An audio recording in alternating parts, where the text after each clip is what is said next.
If you keep guessing between wa and ga, this video will fix that. I will give you one clear pattern so you finally know which one to use it.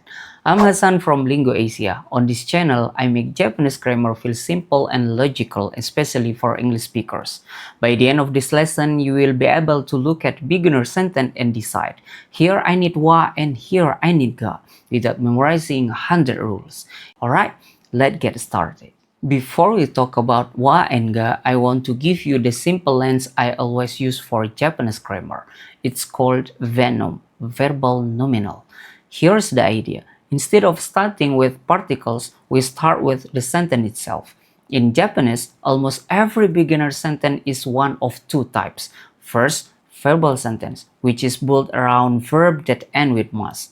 Second, a nominal sentence, which is built around des like is, am, or are in English. So, first, we find the heart of the sentence. For example, tabemasu, I eat.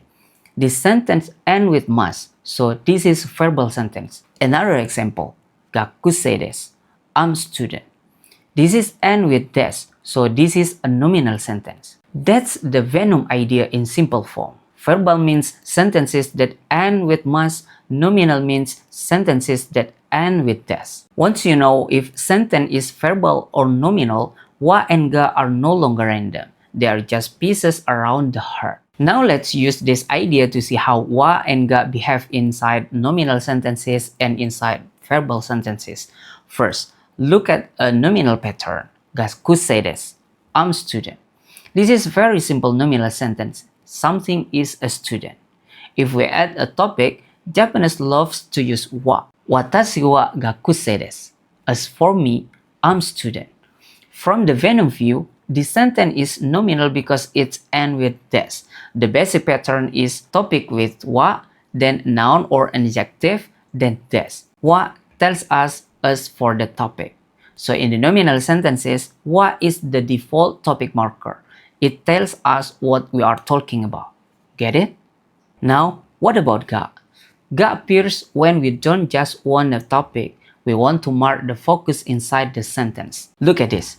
Tanaka-san ga gakusei desu. It still has des, so it's still a nominal sentence. But now, Tanaka-san means Tanaka is the one.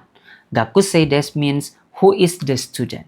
From the VENOM view, it's still nominal, but now the important part before des is marked with ga. Tanaka is the one who is the student. So for nominal sentences, wa sets the general topic, like as for X. Ga picks the specific one that fits the description, like X is the one who is Y.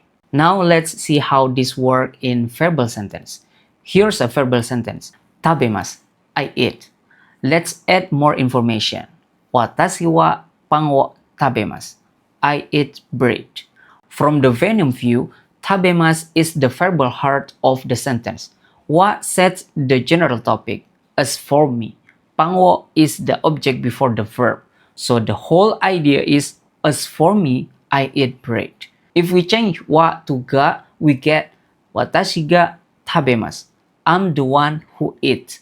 It's the same verbal type, but now ga is the focusing on how does the action. So in verbal sentences, ga often mark the doer when you want to focus on who does the action.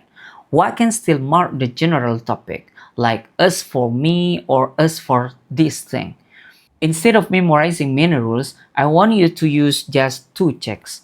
Checks number one. Is this verbal sentence with must or nominal sentence with des? Check number two. Do I want a general topic using wa or specific focusing using ga? Let's see more example so this become natural. Example 1.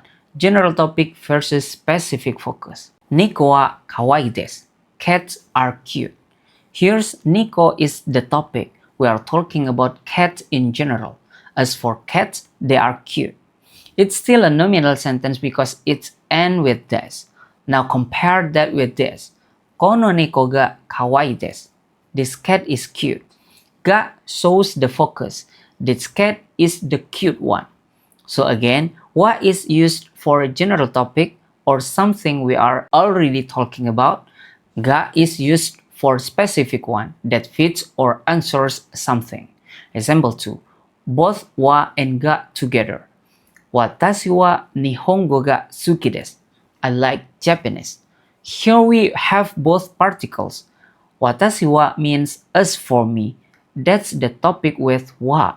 Nihongo ga means Japanese is the thing that I like.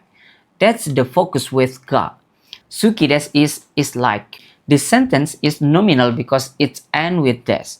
Wa sets the person as the topic. Ga makes the thing that fits the feeling like.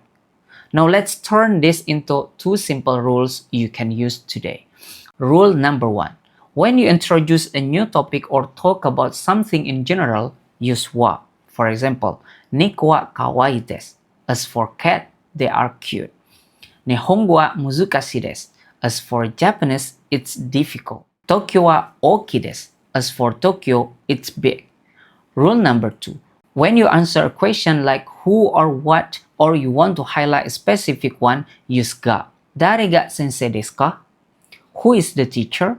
Tanaka-san ga sensei desu. Tanaka is the teacher. Ga mark the answer, the focus. Now let's practice together. I will give you an English idea. You decide. Do we want a general topic with wa or specific focus with ga? Then I will show you the answer. Number 1. As for sushi, I like it. We are talking about sushi in general. Sushi wa suki desu. Here we use wa. Now we want to highlight the person. We want to focus on that person. Watashi ga sushi ga suki desu. I'm the one who likes sushi. Here, ga focus on the person. It's me. Number 3. As for Tokyo, it's big. This is a topic again. Tokyo wa oki desu. Here, we use wa for general topics. So, your mental shortcut is this. Step 1. Check the ending. Is it verbal sentence with must or nominal sentence with des? Step 2. If you are talking in general or introducing a topic, use wa. Step 3. If you are answering who or what, or you are highlighting a specific one, use ga. If this lesson made wa versus ga feel clearer, hit like and subscribe so you don't miss the next simple pattern Japanese lesson. Now continue your practice with my video on ni, de, and e. I used the same idea there to make location sentences finally clear. The link in the description. Thank you for watching and I will see you in the next lesson. Bye bye.